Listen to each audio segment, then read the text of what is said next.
nous sommes avec Émilie Smondac, Margot Callon et Guillaume Desbrosses. Merci beaucoup d'être là. On va faire un petit bilan ensemble de cette première année. Enfin, ça a été annoncé il y a un an, hein, l'incubateur, incubateur de projets de médiation scientifique, avec un thème un peu complexe, sans mauvais jeu de mots, expliquer les systèmes complexes, découvertes et discussions autour de choix de médiation, c'est le sous-titre de cette dernière partie de notre événement. Voilà, les intitulés des présentations sont affichés, je ne vais pas les redire, et je voudrais tout de suite qu'on donne la parole à Émilie Smondac pour parler de la raison, revenir sur les raisons pour lesquelles vous avez souhaité ensemble pousser cet incubateur. Alors effectivement, Brigitte l'a rappelé ce matin, donc on l'a lancé l'année dernière. Maintenant, ça fait plusieurs années qu'au CNRS, on a des projets innovants en médiation. On essaie d'encourager ça. On a un dispositif qui s'appelle CNRS Comlab, qui est là pour aider les projets innovants en médiation issus des laboratoires. On a encouragé et on développe toujours l'exercice Mathèse en 180 secondes. Et puis, pour vous raconter une petite histoire, parce qu'on est en plein dedans, il y a quelques années, un chercheur était venu nous voir dans le cadre de CNRS Comlab pour nous parler d'un projet de recherche parce qu'il avait les outils pour ça, et en fait, il voulait faire une course de molécules voitures. Donc super, donc ça a été la première nanocar race, mais voilà, le projet, c'était un vrai projet de recherche à la base, puisqu'il avait un microscope unique au monde, qui était un microscope STM à 4 points, donc il pouvait faire déplacer 4 molécules qui avaient ou pas la forme d'une voiture, mais en tout cas, sous impulsion électrique, les voitures pouvaient se déplacer. Donc le projet est un projet scientifique, étant lui-même un projet de médiation, donc on se dit banco, ça va être super, on va y aller, ça va couler, ça va être super. On arrive dans le laboratoire. Et effectivement, petite déception, puisqu'on se rend compte que les chercheurs sont derrière leurs ordinateurs et qu'en fait, il ne se passe rien. Si on montre ça au public, c'est une catastrophe. Zéro effet. Zéro effet. Donc, il a fallu co-construire un objet de médiation. Donc, nous, médiateurs communicants et les chercheurs, et donc on a co-construit pendant des mois et des mois. Et on en est arrivé, donc il a fallu scénariser tout ça. On est arrivé donc à une retransmission d'une course pendant 36 heures, parce que c'est une course très longue. Donc 36 heures de live avec 6 pays participants. Donc il fallait que tous les pays, États-Unis, Japon, Allemagne, enfin tous ces pays puissent suivre en direct cette course. Et donc il a fallu monter tout un objet de médiation autour de ce projet scientifique. Mais qu'est-ce qu'il est sorti de tout ça? C'est qu'effectivement la co-construction amène à quelque chose de très, très fort, de très beau, et que voilà, ça a été un projet qui a extrêmement bien marché. Donc on s'est dit, voilà, il y a aussi dans nos laboratoires de recherche, dans la recherche en train de se faire, des projets qui peuvent être des objets de médiation en eux-mêmes, ou des outils, on pourra en parler davantage, parce que c'est vraiment le cas avec les systèmes complexes, qui peuvent servir de médiation. Donc on a cette base-là, et après il y a tout le côté médiateur, avec ce côté de plus en plus innovant et de mêler les deux mondes. On s'est dit il faut partir là-dessus. Donc on s'est vu donc avec l'AMSTI, avec Guillaume, avec Didier Michel qui n'est pas là et que je salue, et on a eu cette idée d'incubateur en se disant on va mêler chercheurs, médiateurs sur un thème. Ça a été un appel, on a appel à participation, donc on a bien décrit les règles du jeu en disant que ce serait un projet sur un an, un investissement sur un an, dont on pourra vous expliquer comment ça s'est passé. Et voilà, donc on en est plutôt très content. Vous allez pouvoir voir les projets qui en sortent, mais voilà, c'est vraiment des projets sur la recherche en train de se faire, parce que c'est vraiment les projets des chercheurs. Que d'autres chercheurs s'en sont appropriés pour aider, et puis des médiateurs également. Et Margot Callon, je vais vous donner cette super zapette qui a des super pouvoirs, en particulier de montrer quelques slides qui vont nous permettre de suivre, c'est par là qu'il faut zapper, de suivre cassage de télé, voilà, les développements de ce projet. Vous étiez à droite, c'était parfait. D'accord. Là, on passe directement au projet, du coup, c'est ça? Oui, l'idée, c'est de montrer un petit peu comment ça s'est passé, quels étaient les ateliers, avec qui, quel type de chercheurs étaient présents, quel rôle a joué l'Institut, bien sûr. Oui, d'accord. Du coup, je voulais Ah pardon, ça, c'est les slides de présentation du projet. D'accord, des projets. Alors, on va mettre ça en pause. Et effectivement, du coup, Margot... Si je continue, ça... Là, on est en train de spoiler, mais Ah oui, tellement. d'accord, ok. Donc on va revenir. C'est pas grave. Je le fais sans les slides, du coup. Ouais, Ok, complètement. Dommage. Alors, je vais essayer de faire de mon mieux. Non, mais qui venait Qui venait? Qui étaient les chercheurs qui ont accepté de venir rejoindre des médiateurs pour travailler ensemble? Alors, du coup, on avait des... Parlez bien dans le micro. Oui, on avait des chercheurs de différents instituts du CNRS, de différentes disciplines, parce que c'est ça les systèmes complexes en fait. C'est pas une discipline, c'est une approche interdisciplinaire. Donc on avait des chercheurs en biologie, en informatique, en robotique et des chercheuses, pardon. Nous, on a fait appel à l'Institut des systèmes complexes de Paris-Île-de-France à notre réseau. On a diffusé largement l'appel vu que nous, on travaille à l'échelle nationale. Et il y a combien de personnes qui sont venues, qui ont répondu parce que c'était une première, donc on pouvait s'attendre à ce qu'il n'y ait pas massivement des dizaines ou des centaines de personnes qui répondent OK. C'est de l'engagement aussi. Hein. Il y a une sélection en plus. On n'a pas pris tout le monde. On a vraiment choisi les sujets en fonction de leur pertinence. Donc on a sélectionné 40 personnes en tout. Ce qui en plus en termes de travail, en termes d'incubateurs, c'est plutôt un bon nombre. Je pense que si on va au-delà, on a des groupes trop importants et c'est difficile d'accompagner chaque groupe. Et c'était assez intéressant parce que finalement, en termes de ratio, on avait un bon équilibre. On avait environ 20 chercheurs et 20 médiateurs et médiatrices. Alors, comment vous les avez fait travailler ensemble? Alors, on a organisé sur 9 mois. C'était quoi, des workshops Oui, on avait des groupes de travail qu'on appelait un peu des journées d'idéation, en fait, espacées sur les 9 mois, donc un tous les 2 mois environ sur Paris. Et là, on était vraiment sur des ateliers. Alors maintenant, il y a plein de super noms de design pour appeler ça collective thinking, idéation, design thinking, etc. C'est beaucoup de post-it, en fait. Hein, on connaît tous. C'est beaucoup de post-it. C'est bien résumé. Et vous les lanciez sur un thème ou eux-mêmes venaient? Oui, ils venaient avec un thème. Et alors? C'est ça, c'est que les chercheurs, eux, en fait, proposaient leur thème. Dès le moment où ils ont répondu à l'appel, ils venaient déjà avec un thème. L'idée après, évidemment, et la difficulté aussi, c'est que les chercheurs ne restent pas bloqués un petit peu sur leur thème et avec leur idée très précise, vu que l'intérêt, c'est d'avoir un échange qui soit intéressant, qui soit pertinent, et justement que chacun bouge un petit peu de ses propres lignes. Et ça a marché spontanément? Ça a marché spontanément. Quel regard vous portez là-dessus, hein, voilà, sur ce dialogue? Je pense qu'il y a des chercheurs qui sont arrivés avec des projets très pertinents et même déjà un peu aboutis, donc qui ont peut-être suivi la ligne de ce pourquoi ils étaient venus. Mais après, tout l'intérêt, c'est dans l'apport des médiateurs. L'apport de l'expertise des médiateurs, c'est là où en fait il y a eu vraiment quelque chose de riche. Après, il y a des projets comme le projet Langage qui va être présenté après. Je crois qu'il correspondait à aucune des expertises pratiquement des porteurs et que ça a émergé comme ça tout seul par centre d'intérêt commun. Donc il y a eu un petit peu des deux, voilà, pour répondre à votre question. Très bien. Oui, Émilie. Ce qui était intéressant, c'est qu'effectivement, il y avait à peu près moitié chercheurs, moitié quasi, hein, c'est assez marrant. Oui, parce que parallèlement à l'appel que nous, on a lancé pour les chercheurs, l'AMSTI a lancé un appel auprès des médiateurs. Enfin, voilà, ça s'est passé comme ça. Et donc, en fait, les chercheurs sont venus avec des propositions de thèmes, souvent liées à leur thématique de recherche, à leur problématique de recherche. Ils les ont présentées et après, en fait, les gens se sont regroupés et ont choisi à peu près 5 thèmes. Donc voilà, donc il fallait aussi que les chercheurs acceptent que leur thème ne soit pas retenu et qu'ils, du coup, rejoignent un autre groupe et aller développer le projet d'un autre chercheur. Et ils ont lâché prise facilement? Eh ben oui. Eh ben oui. Enfin, vous pourrez leur poser la question parce qu'il y en a qui sont là. ici, Bah, eux, mais c'est là. a priori, oui. Bon, super. Il y a Guillaume Desbrosses, bien sûr, qui est avec nous. C'est le président de l'AMSTI, entre autres.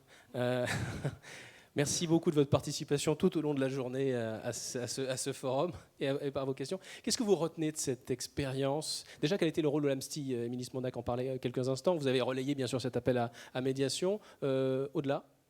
Je retiens beaucoup de choses positives. Alors, l'AMSTI, en fait, a réfléchi et a contribué avec le CNRS à une réflexion commune, en fait, à imaginer, à créer un binôme qui soit efficace entre les chercheurs et les médiateurs. Et déjà, ça a été un premier travail CNRS-AMSTI qui a été extrêmement intéressant et très positif. Déjà, c'est une première expérience. Sur cette expérience-là, on est ravis et on a très envie de continuer cette collaboration-là qui a été très efficace. Le binôme chercheur-médiateur, c'est un binôme qui est à travailler, qui est essentiel dans une société de plus en plus complexe. Pourquoi? On a pu avoir et on peut avoir encore des distensions, en tout cas des distances plus simplement, entre le monde de la recherche et le monde de la médiation. Si on fait un petit sondage auprès des chercheurs, est-ce que vous connaissez le lieu de culture scientifique qui est proche de chez vous? Ils ne le connaissent pas tous. Et inversement, si on fait un sondage auprès de nos médiateurs, est-ce que vous connaissez les labos de recherche qui sont proches de chez vous dans votre ville? La réponse, elle n'est pas forcément évidente. Donc déjà là, il y a un souci à ce niveau-là, il faut qu'on le règle, il faut qu'on crée plus de relations. Et ce projet-là, le grand intérêt, et c'est pour moi une espèce de bulle d'oxygène, c'est que c'est un projet sur du long terme. Prendre 9 mois, vous l'avez dit tout à l'heure, pour pouvoir réfléchir, imaginer et construire un projet, c'est quelque chose qui est assez rare aujourd'hui. On a des chercheurs qui ont dit mais moi ça m'intéresse. Déjà moi j'étais vraiment très agréablement surpris de ça. Vous n'attendiez pas un tel succès en termes de participation des chercheurs? On aurait pu se retrouver avec 5 chercheurs et 3 médiateurs. C'était un risque évident. Donc, du côté des médiateurs, je connais bien la communauté des médiateurs scientifiques, qui est une communauté extrêmement organisée, très professionnelle et qui a envie d'aller très loin. Donc, j'étais pas très inquiet là-dessus. Et puis, l'AMSTI a quand même un réseau qui est important. Donc, quand on a lancé l'appel à projet, on a vu que ça allait réagir. Mais les chercheurs, je maîtrise un peu moins, forcément. Non, pour moi, c'est quelque chose de très positif, c'est évident.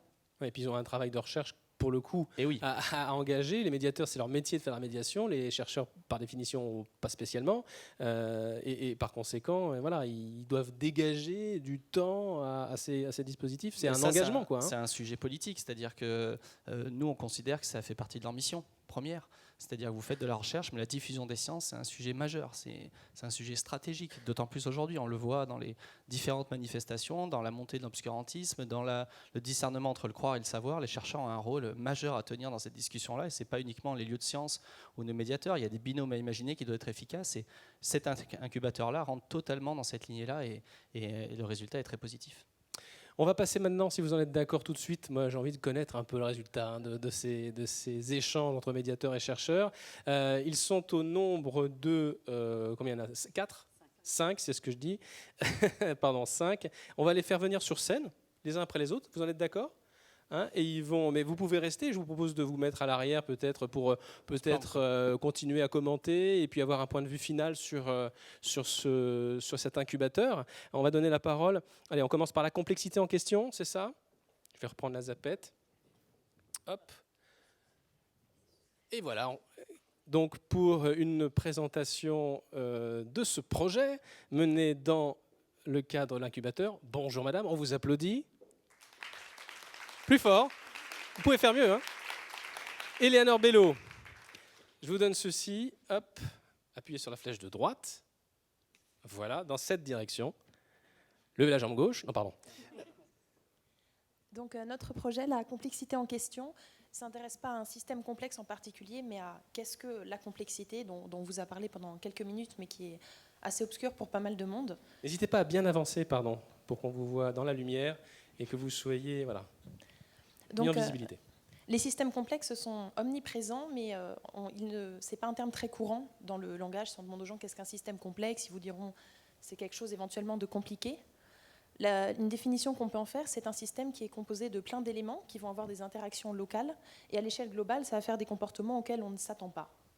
Donc ça recoupe beaucoup de systèmes. Ça peut être par exemple des mouvements collectifs d'oiseaux ou de personnes. Ça peut être la formation de motifs chez les animaux. Ça peut être des avalanches. Ça peut être un écosystème. Ça peut être Wikipédia. Ça peut être le cours de la bourse. Ça peut être les réseaux sociaux. Donc c'est vraiment omniprésent. Et en fait, ils sont rassemblés par ces caractéristiques-là. Donc mieux les comprendre et pouvoir les prévoir sont quelque chose de très important. Parlez bien dans le micro, pardon, s'il vous plaît. Donc, on s'est intéressé à quelles sont les caractéristiques qui rassemblent tous ces systèmes complexes dans plein de disciplines différentes. Et on a pu en dégager quelques-unes, comme le fait qu'il y ait une auto-organisation, une émergence de motifs parfois, de la non-linéarité, c'est-à-dire qu'on peut observer des effets de seuil dans les comportements, de la résilience, aussi du chaos déterministe. Et donc, on a basé l'idée de notre projet autour de ces caractéristiques clés. Et donc notre projet en fait est une exposition qui fera la part belle à la participation du public. L'idée est de faire une sorte de labyrinthe, un espace géant composé de différents modules, et chaque module permettra de découvrir en expérimentant, en interagissant, une caractéristique de la complexité. Donc pour ce faire, il y aura beaucoup de supports différents. Il y aura par exemple des jeux à manipuler, il y aura des modélisations informatiques dans lesquelles le visiteur peut changer des paramètres. Il y aura aussi des modélisations à taille humaine, où par exemple avec des damiers géants, où se passeront des modélisations, et le visiteur pourra prendre part à cette modélisation en devenant un agent. Il y aura aussi des interactions avec des médiateurs qui peuvent raconter des histoires avec des fins alternatives pour montrer l'influence de différents paramètres. Et tout ceci va permettre d'avoir une approche vraiment de découverte de ces caractéristiques. Chaque module se base un peu en jouant sur la contre-intuitivité des systèmes complexes sur une question assez concrète et ouverte, comme par exemple, peut-on s'organiser sans chef d'orchestre, ou alors peut-on obtenir avec les mêmes règles des rayures de zèbre ou des taches de girafe. Donc l'idée est de faire une exposition qui permettra de découvrir les caractéristiques et l'extrême diversité des systèmes complexes via une approche participative. Merci beaucoup pour ce pitch très clair. On vous souhaite une... Pardon, vous vouliez intervenir, Émilie ? On vous applaudit. Comment on fait pour suivre le projet ? Est-ce qu'il y a sur le site internet, si on est par exemple dans la salle ou sur nos réseaux sociaux, piqué d'intérêt pour ce qui vient d'être présenté, on fait comment pour suivre ? Alors déjà, il y aura des flyers à la sortie. On a fait des flyers pour chaque présentation avec un contact, et on a en effet un site web aussi, incubecstcnrs.fr, je crois. Si vous tapez incubateur médiation sur ça sera dans la description sous la vidéo sur YouTube. Voilà, donc il y a la possibilité de contacter chaque projet. Oui, au niveau des flyers, on est à la recherche de toute bonne volonté ou de toute expertise pour aller intéressée tracter par le projet. Voilà. Alors, enfin, juste pour préciser, en fait, ils sont encore en mode projet, donc c'est encore des constructions de projets. Voilà, nous, notre rôle maintenant, même avec l'Institut des systèmes complexes, l'AMSTIL CNRS, c'est de les accompagner jusqu'au bout. On ne lâche aucun projet. Le tout était de pouvoir construire et d'avoir quelque chose, un vrai projet. Oui. Mais là, si je veux me greffer dessus, en fait, c'est ça. Oui, je suis chercheur, je veux. Exactement. Je dois pouvoir. Enfin voilà, ils sont encore en construction. Bien sûr. Voilà. C'est des prototypes, des idées. Eh bien, on va suivre ça avec beaucoup d'intérêt. Je reprends le micro et je vous remercie 1000 fois. On vous applaudit. On passe tout de suite au deuxième projet. Celui de projet Complexité qui est présenté par Juste Rimbaud. Je vais du coup utiliser cet outil pour vous mettre la bonne slide. Voilà. Tenez, hop. Oui. Voici la zapette. Alors, donc, je suis Juste Rimbaud, postdoctorant à l'Institut des systèmes complexes. Et du coup, j'ai participé dans ce projet Complexité en tant que scientifique. Et donc, je vais décrire le projet au nom de toute l'équipe. Donc, l'idée générale, c'est que les villes sont extrêmement familières pour la majorité de la population, mais sont en fait très mal comprises et surtout très mal connues dans leur complexité par tout le monde, mais aussi par les décideurs. Donc, ça peut poser certains problèmes sur la planification urbaine. Non, c'est dans le sens. Donc, il faut savoir qu'il y a beaucoup de travaux scientifiques, typiquement. Alors, il y a des nouvelles disciplines qui s'y intéressent, mais typiquement en géographie quantitative, sur la modélisation de l'évolution des systèmes urbains, et donc des théories et des modèles de simulation qui intègrent cette complexité et qui intègrent cette émergence à différentes échelles. Donc là, c'est des illustrations. Voilà, plein d'illustrations de modélisation, par exemple, de l'évolution de l'usage du sol. Donc, on peut prédire que là où ça va se construire, ou là où vont s'implanter les entreprises et tout ça. On peut se situer à diverses échelles. On peut, par exemple, simuler des systèmes de villes où les villes sont elles-mêmes des entités et interagissent. Typiquement, l'exemple en bas, c'est la croissance de la région parisienne sur le temps long. Alors, du coup, puisque je passe direct à la médiation... Un petit coup de main, peut-être. Non, c'est bon. Alors, j'y vais, alors. Donc le but du projet, c'est bien de faire prendre conscience à la fois au public et aux décideurs cette complexité de planification urbaine et de prise de décision en milieu complexe dans le cadre des projets urbains. On s'intéresse particulièrement, parce qu'il faut évidemment choisir une dimension particulière du système urbain, au réseau de transport et à l'interaction entre les territoires et les transports. Pourquoi c'est un sujet particulièrement intéressant ? Parce que typiquement, on ne sait pas si le fait de faire une nouvelle ligne, une nouvelle infrastructure de transport va causer un développement urbain comme on le voudrait, comme la plupart des lignes sont planifiées. Et réciproquement, on ne sait pas vraiment qu'est-ce qui cause le fait qu'il y ait une ligne ou pas. Donc il y a une espèce de circularité, donc une complexité assez... Voilà. Donc c'est un exemple vraiment typique de complexité urbaine. Donc Alors, le dispositif de médiation, oui, je me dépêche. Le dispositif de médiation, bon, il n'est pas innovant en lui-même dans ses composantes, mais il est innovant dans son articulation et dans sa problématique. Donc, c'est un dispositif à deux entrées. La première entrée qui sera la principale, bon, qui sera peut-être la plus chère à réaliser, mais ce sera un web documentaire interactif, donc typiquement à la Black Mirror, où donc le regardeur sera mis à la place d'acteurs du système urbain dans le cadre de planification d'infrastructures de transport. Typiquement, ça pourrait être le président de région, le président du STIF pour la région Île-de-France, mais aussi des acteurs, par exemple des entreprises, le fait de développer un cluster d'entreprises à un endroit, et aussi des acteurs de la mobilité. En fait, vos choix résidentiels vont conditionner l'évolution du système urbain. Ça, c'est l'émergence typique à la complexité. Et donc, via ces différents choix, le web documentaire prendra différents scénarios, et le regardeur pourra prendre conscience en fait, de ces complexités et de ces bifurcations qui sont typiques des systèmes complexes urbains. Le deuxième, donc l'articulation de ces deux dispositifs de médiation essentiels. Le deuxième dispositif, c'est donc ce qu'on appelle en sciences du compagnon modeling, c'est de la modélisation d'accompagnement.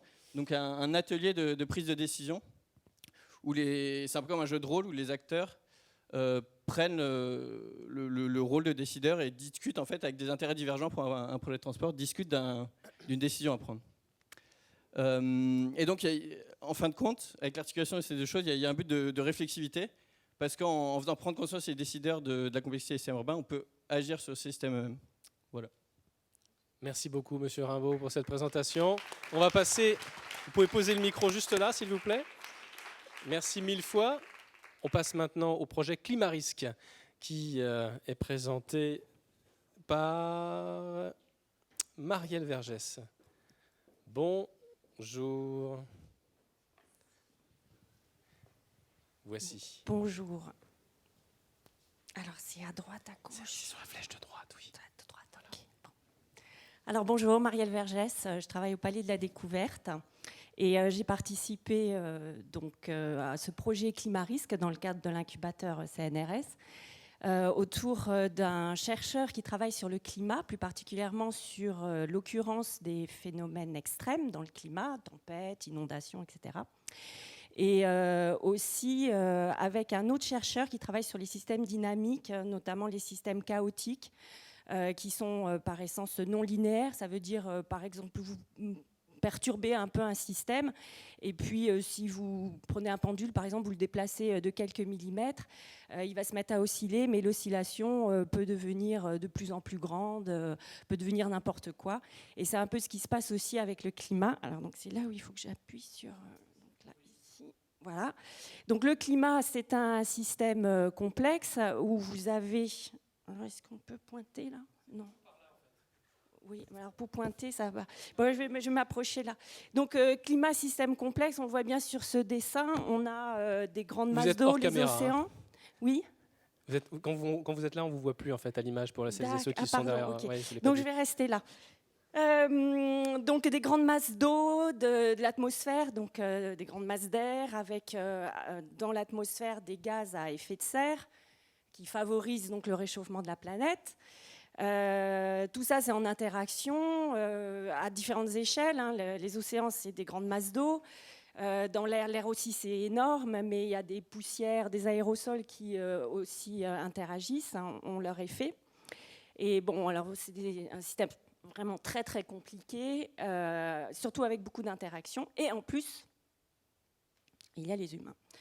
Et les humains, ils s'activent, ils produisent des choses et ils libèrent des gaz à effet de serre. Et pour essayer de comprendre un peu mieux ce qui se passe, la complexité de ce système-là, on a imaginé de créer un jeu qui pourrait être téléchargé donc sur un téléphone portable ou sur une tablette et qui permettrait de comprendre un peu mieux ces bases théoriques qui permettent les simulations climatiques actuelles, et puis aussi de jouer, et en jouant d'approcher ça et de dompter, enfin de comprendre surtout ce qui est les leviers sur lesquels on peut agir pour limiter les effets du réchauffement climatique. Et donc pour ce jeu, eh bien, on a ici... Non, je vais peut-être rester sur cette... Voilà, c'est mieux là. Ah, les PowerPoint. Ah, ça marche aussi comme ça, hein, j'ai appuyé là. Donc on a une... On va faire comme au procès du robot la prochaine fois, il y a 0 slide. Voilà, donc sur la photo du haut, on a une carte du monde et l'idée c'est de faire surgir en différentes régions des événements extrêmes, genre tempête, inondations, sécheresse, etc. Et les joueurs vont être amenés à prendre des décisions, à agir. Et les actions qu'ils vont choisir vont avoir des effets, notamment sur la concentration de gaz en effet de serre. Et contrairement à un jeu de plateau qui serait sous forme de carte, là, l'intérêt, c'est que les effets des actions des joueurs vont être calculés. C'est-à-dire qu'il va y avoir un noyau de calcul à base de modèles par essence donc, non linéaires.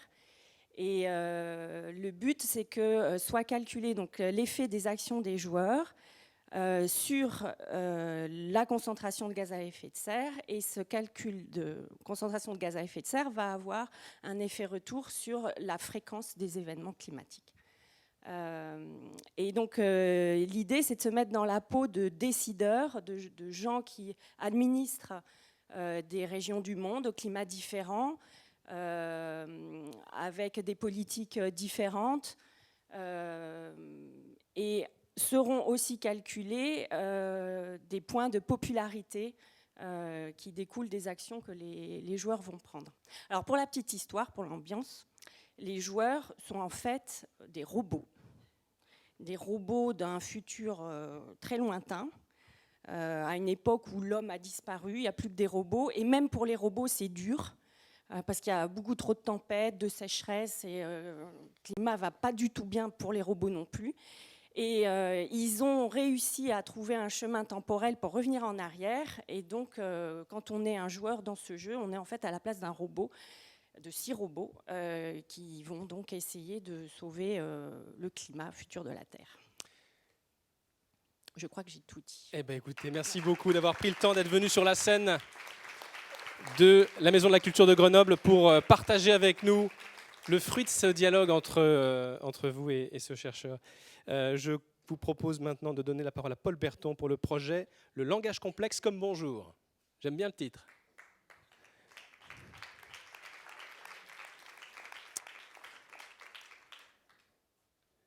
Il est là.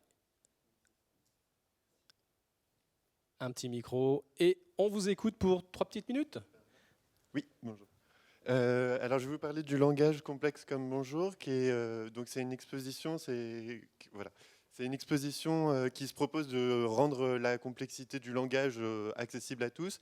Alors, pour ça, on va juste toucher du doigt la complexité du langage pour savoir pourquoi est-ce qu'on l'a adressé comme une question. C'est qu'en fait, en lisant la première page de la page Wikipédia, la première ligne de Wikipédia, on nous dit que le langage est un système complexe de maintien, d'acquisition et de développement d'un système de communication.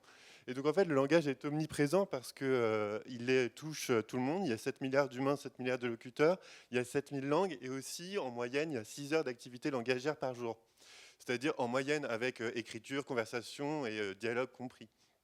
Et donc le langage est complètement dynamique et adaptatif parce que c'est hérité de la transmission socioculturelle depuis des dizaines de millions d'années sur l'échelle des populations. Voilà, c'est vraiment un ensemble qui rentre dans un exemple de système complexe comme vous avez pu les voir précédemment. Et finalement, on a voulu adresser la question de savoir qu'est-ce qu'il était une fois qu'on avait passé l'enfance et qu'on ne se posait plus les questions sur le langage et notamment les adultes rencontrent encore les incompréhensions. C'est difficile à articuler, les malentendus, les quiproquos. Et donc tout ça, ça nous a permis d'adresser la question de savoir notamment comment se partager un sens commun entre des gens qui parlent, qui ne se connaissent pas, ou alors même comment se font les communications entre gens qui ne parlent pas la même langue. Donc ça m'a fait penser au projet de Séverine tout à l'heure, ou alors encore comment parler comment le langage sera chamboulé avec les nouveaux enjeux du numérique, les nouveaux enjeux de l'intelligence artificielle. Par là. Au sein de notre exposition, on a prévu des dispositifs qui seraient aussi variés que des jeux sérieux, des ateliers expérimentaux et tout ça, qui seront en fait adressés à partir de la preuve expérimentale qui a construit le sujet de recherche. C'est-à-dire que tout nous vient de sujets de recherche qui seront aussi développés que ceux qui pourront être présentés. Et on a par exemple, comme exemple que je pourrais vous parler pour cette introduction, c'est Comment parler avec un alien, qui a un travail CNRS de Frédéric Landringin de 2018, et qui pose cette question un peu étrange, mais tout à fait prise au sérieux, de savoir comment on pourrait parler en alien. Et c'est un dispositif qui permettrait d'adresser des questions, de savoir ce que c'est que le dialogue, les codes de la conversation, ou encore les protocoles de communication, et qui est tout à fait adressable dans un protocole de médiation. Et je vous propose de retrouver tous nos autres dispositifs à www.langagecomplexe.xyz. Et merci beaucoup pour votre attention. Merci beaucoup, Paul Berton. Merci. C'est gentil d'être venu jusqu'ici pour nous parler de ce projet. Vous en êtes d'accord? Je vous propose d'écouter le 5e et dernier pitch, et puis on parlera de la suite un petit peu après, avec Charline Guilloux qui nous rejoint pour parler du projet Haute Mer, qui n'est pas toute seule. Vous êtes deux? Mais venez. Allez, plus on est de fous, plus on rit. Et en plus, les micros, on en a plein et ils marchent. Donc Charline, c'est vous? Bonjour, enchanté. Et donc je suis accompagnée voilà. de Séverine Trouillot. N'hésitez pas à bien vous mettre dans la lumière. Oui. Hein. Voilà, pour qu'on vous voit bien. Donc on a travaillé toutes les deux sur le projet. D'habitude à distance, mais là on se voit, alors Ouais, on est collés. Projet que l'on a appelé Blue Diplomacy. L'océan... C'est celui-là. Hein. C'est ça. L'océan, le poumon de notre planète est en grand danger, je ne vous apprends rien. La richesse de sa biodiversité est sous pression, menacée de toutes parts. Toutefois, les instances internationales telles que l'ONU se saisissent de la question. Alors, petite question, est-ce que vous savez ce que veut dire l'acronyme BBNJ? Ça veut dire Biodiversity Beyond National Jurisdiction. Et donc, ça désigne la biodiversité qui est en surface, dans la colonne d'eau et jusqu'au fond des océans, en haute mer, au-delà des zones économiques exclusives des 200 000 marins. Et donc, des négociations ont récemment repris à l'ONU sur ce sujet pour la rédaction d'un traité, donc le terme exact est juridiquement contraignant pour la conservation et l'utilisation durable de la biodiversité en haute mer. Sujet complexe. Alors, moi, je travaille à l'Université de Bretagne occidentale dans un laboratoire mixte de recherche à Brest, au sein de l'IUM, Institut universitaire européen de la mer, et plus précisément pour un projet qui s'appelle Ocean University Initiative, qui a pour but la création d'un institut de l'Université des Nations Unies dédié à l'océan et aux littoraux, donc pour créer en fait des ponts entre la recherche et les puissances publiques. À Brest, nous avons un formidable écosystème où se trouve plus de 40% de la recherche française en sciences marines. Et on travaille étroitement avec l'IFREMER, l'IRD, le CNRS, Océanopolis, le grand aquarium, et j'en passe. Et donc, dans notre équipe, nous avons aussi des médiatrices scientifiques, dont Séverine qui est à mes côtés. Et pour traiter ce sujet, nous avons choisi comme outil un jeu sérieux. Donc le public qu'on aura, en fait, c'est un public assez particulier, c'est les négociateurs de l'ONU et les parties prenantes. Du coup, c'est un public qui est exigeant, on a peu de temps pour les capturer. Donc l'idée, c'était de un peu les attirer, disons, avec la problématique d'un jeu. Le but, c'est de transmettre des connaissances scientifiques sur la haute mer. Donc c'est des connaissances qui sont complexes, parfois il y a des inconnus, il y a pas mal d'incertitudes qui vont aussi beaucoup évoluer dans les années prochaines. Donc voilà, l'idée c'était d'avoir donc un serious game avec un jeu de rôle. L'idée c'est que ce soit engageant, que les gens puissent avoir un espace de discussion possible, qu'il y ait aussi un espace où un médiateur puisse être présent, voire des scientifiques compétents du domaine, puisqu'on a quand même affaire à des gens qui sont avides de connaissances mais précises. Voilà, Donc ça, c'était un peu le cadre qu'on s'est fixé pour l'instant. Là où on en est en train de réunir toutes les connaissances scientifiques qui seraient intéressantes à transmettre aux négociateurs. La forme du jeu, elle n'est pas encore très claire, parce que l'idée, c'est de travailler avec un game designer, parce que nous, on n'est pas spécialiste de ça, et puis on aimerait que le jeu ressemble à quelque chose, quand même. Voilà. Et puis, il y a aussi l'idée, en fait, d'avoir une version grand public, mais qui, là, prendrait plus la forme d'une application. Alors là, le budget, évidemment, se tourne vers vous. On a besoin de sous, tout ça, voilà. Donc, voilà, on en est là. Merci de votre attention. Merci à vous de votre présence. Merci beaucoup. C'était le 5e projet porté dans le cadre de cet incubateur. Alors, on peut parler du futur ? Émilie Smandac, est-ce qu'il y aura une saison 2 ? Alors, je me tourne aussi vers le président de l'AMSTI.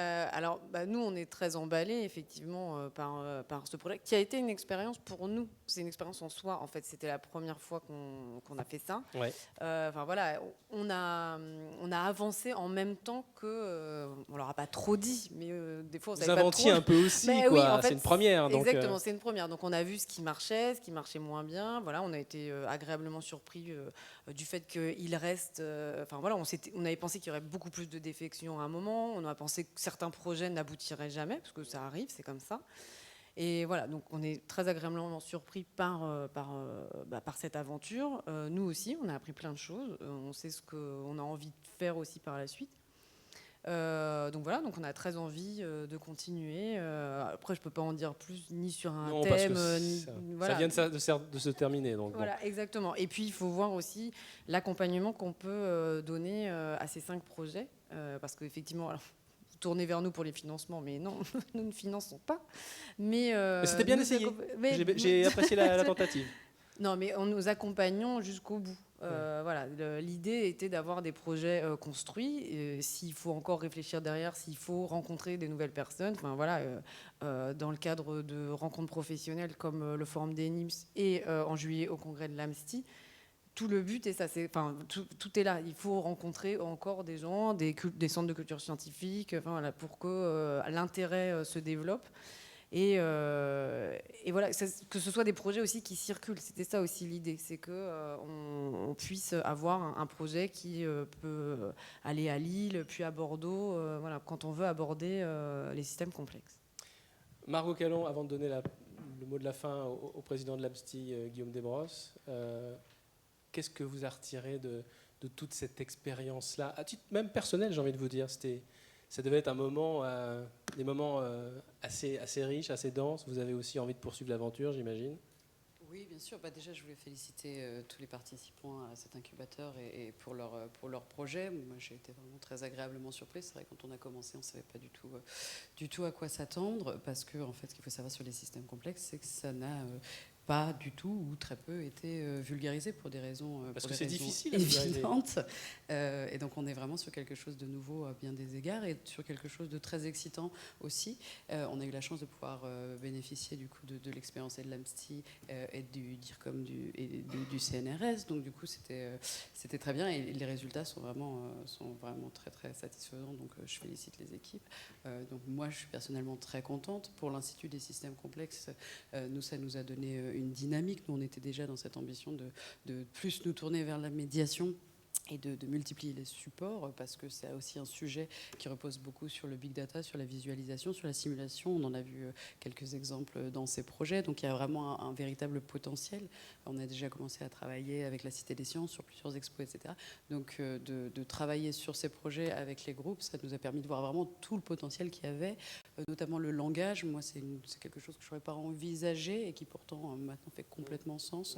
Je le comprends bien. Donc voilà, je découvre toutes les possibilités et donc c'est juste un début, même si ce thème-là de cet incubateur se termine ici. Peut-être que l'année prochaine vous allez partir sur un autre sujet. Nous en tout cas on est prêt à continuer avec les projets, à les accompagner du mieux qu'on pourra, quoi. Merci pour tout.